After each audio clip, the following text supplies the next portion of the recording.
Hi friends, আজ আমি তোমাদের সাথে শেয়ার করছি শীতের বেগুন দিয়ে রুই মাছের ঝোল।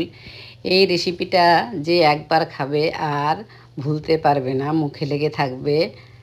অসাধারণ হয়েছিল খেতে। তোমরা সবাই ট্রাই করো আর জানিও কেমন লাগলো।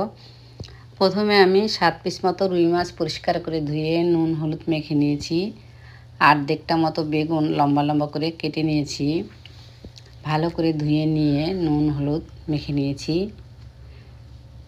একটা বাটিতে হাফ চামচ হলুদ গুঁড়ো, হাফ চামচ লঙ্কা গুঁড়ো আর পরিমাণ মতো নুন অল্প জল দিয়ে গুলিয়ে নিয়েছি। কড়াতে 2 টেবিল চামচ সর্ষের তেল গরম করে মাছগুলোকে এক এক করে দিয়ে উল্টে পাল্টে বেশ কিছুক্ষণ টাইম ধরে মাছগুলোকে আমি ভেজে নিয়েছি। মাছগুলো ভালোভাবে ভাজা হয়ে গেলে এক এক করে তুলে নিয়েছি। ওই তেলের মধ্যেই বেগুনগুলোকেও দিয়ে দিয়েছি।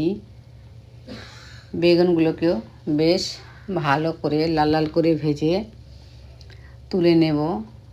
বেগুনগুলো এখানেই রান্নাটা হয়ে যাবে।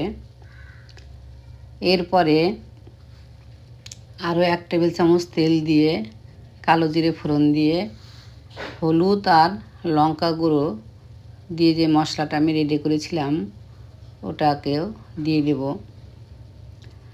একটু কষিয়ে নিয়ে পরিমাণ মতন গরম জল দিয়ে এরপরে আমি ফুটতে দেব। ফুটে গেলে মাছগুলোকেও এক এক করে দিয়ে দেব।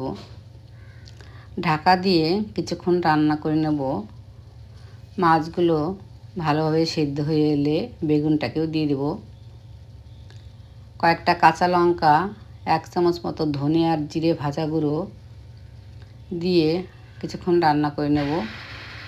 বেশ কিছুটা ধনে পাতা কুচি দিয়ে ঢাকা দিয়ে আরও কিছুক্ষণ রান্না করে নেব।